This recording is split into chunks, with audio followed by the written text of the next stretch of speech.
Welcome to another edition of the Insider Mailbag. I'm Jared Johnson. I'm joined by the mighty Joe Yeager. Well, mighty Joe, we didn't get a lot of questions this week. I was a little late in requesting the questions, at least a day. I apologize for that, but we do have some good ones, so let's get right to them. First one comes from Tech Freak, who wants to know who wins this year's Beast Stud Award, biggest, baddest dude on the team.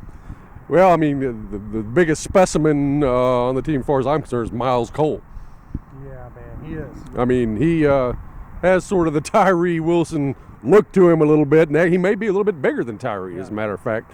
And I mean, that was something that was obvious with Miles as soon as he stepped on campus. Yeah. And when you saw him on the field, he stood out like, man, who is this big sequoia here, you know? And but he would begin to actually play a little bit like he looked, you know, towards the end of the last year when he went in for Tyree for the injury. And so we'll see if he can live up to that again, but that's my nomination. I like that. As far as the dude I'd least want to fight, that's Tony Bradford. He's not the biggest dude. He's 6 foot, like 305 pounds.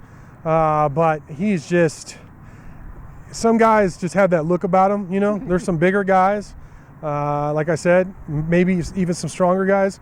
But Tony Bradford's the guy.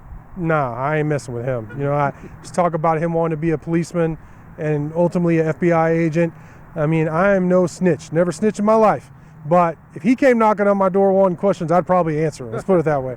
But I got to say, in terms of like beast stud, in terms of like, whoa, this guy's a freak. And I'm going to go back. We mentioned this in the offensive deals. Jerand Bradley. I mean, watching him play at 6'6", he's listed as 6'5", he's 6'6". And how fluid he is now, what a precise route runner, how athletic he is at that size. I mean, I really think he has NFL early round, first or second round potential. And it could be as early as the next draft because this is his third college football season. So Bradley would probably be my beast. Mason Tharp is right up there at 6'9", 272 pounds at tight end. So there's a bunch of them, huh? Luckily, this year we have a lot of people who could register. I tell you, Tyler Owens, 6'2", 210, been clocked timed at a 10.2, laser timed at a 10.2 on a track, like legit.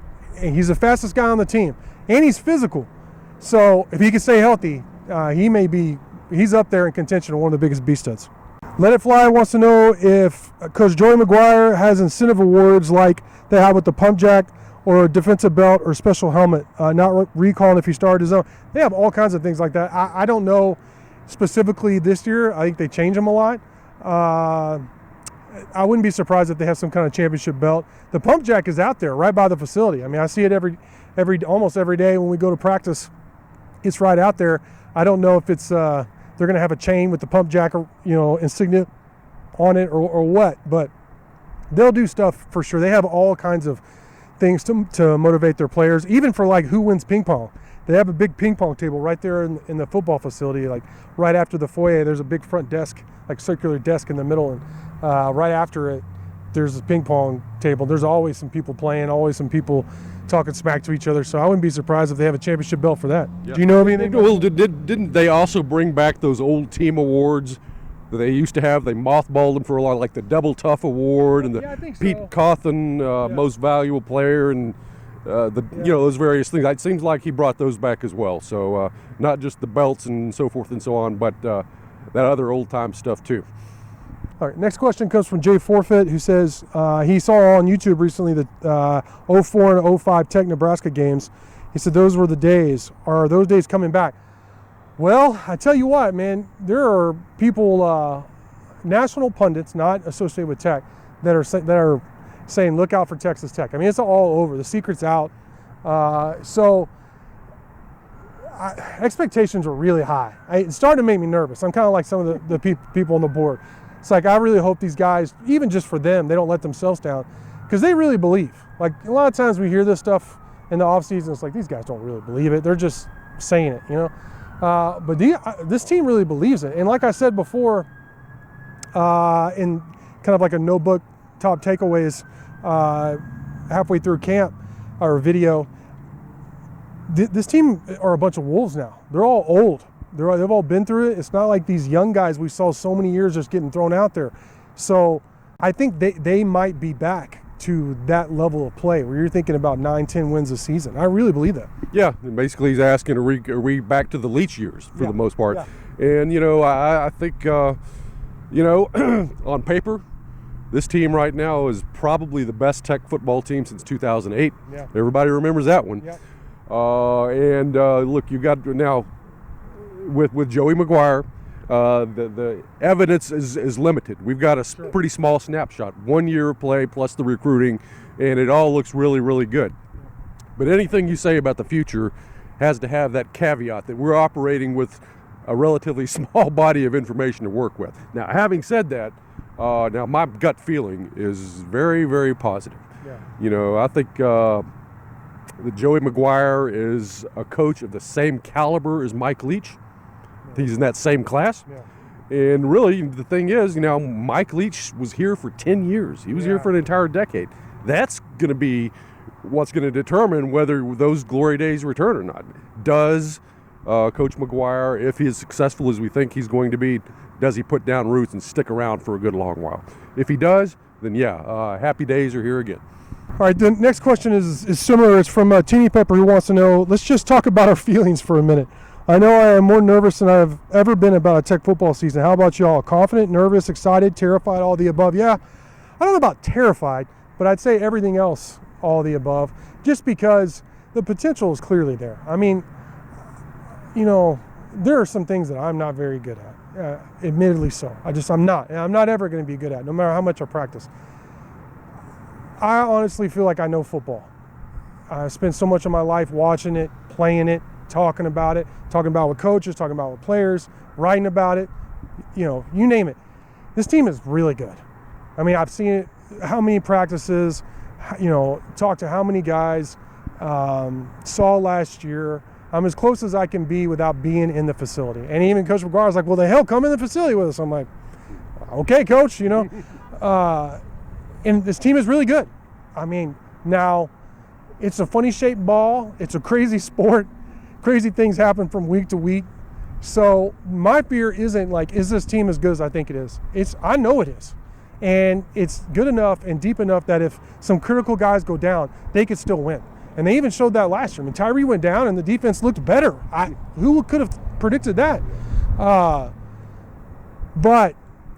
what happens? Do they fumble some weird snap or something at the wrong time? Do they get a terrible penalty call at the wrong time that costs them? That kind of thing, who can predict that? It could be the difference between them winning 7 or 8 games or 9 or 10. So that's where my fear comes in more than anything, Mike. Yeah, everything that you said positive about the team and everything, that's why I feel strangely calm and confident. Hey, I really do. I mean, I'm not for some reason, well, I just said why. I don't feel any nerves right now. It's like, man, I look at this team and it's solid as a rock. I look up and down, man. At every position fills me at least with a reasonable amount of confidence. Right. Even offensive tackle, where we talked about it in another video, these are very experienced guys that have been in the wars before, so they're not going to be seeing anything new. Right. These are veteran players. And so everything looks really, really good. And you talk about the funny bounces and the penalties, the crazy penalties and so forth. And yeah, that can derail you. But when you've got a team that has the sort of depth and experience and overall talent that this Texas Tech team does, that gives you more of a margin for error. That's true. I mean, those small bounces are the things that really kill kind of mediocre borderline teams. But I mean, a team like an Alabama or Georgia, they get that sort of stuff and they just keep rolling. Right. I'm not saying Texas Tech is Alabama or Georgia. No. Now, let's not get crazy. No. But you're getting at least closer to that level so that if something really crazy and bad happens, I think they can overcome it. And, and everybody's saying, okay, Texas Tech is borderline top 25. I think the AP, they were 26. Coaches poll 22, 23, something like that. I actually think that's underselling Texas Tech. Yeah. I think they have a chance to finish closer to like number 10, 11, something like that. I think they're a top 20 team. I really believe. Without knowing enough about the rest of the teams out there, like you said, you got the Alabama and the Georgias and the Ohio States. I mean, they're top 5, top 10. But I think I really believe Tech is top 20. I really don't believe there are 20 other teams in the country that are better than this team right now. And so we'll just have to see how it plays out. But because of it's Texas Tech, to be quite honest, and just we've had our hearts ripped out of our chests so many times, and the crazy nature, which makes it fun, of college football, both ways, positively and negatively. I'm a little nervous, but no. As far as the team, I'm very positive about. More so now than I was before spring started. More so now than I was after spring started. More so now than before fall camp started. So I'm ready for them to play. I know somebody posted on the board that they were tired of the talk. They want the teams to play. Well, right on, brother. Me too, man. But here we are. We still have some time, so we're going to continue to preview it. But great questions from y'all. Mighty Joe, great stuff from you as always. Thank y'all for watching, and until next time.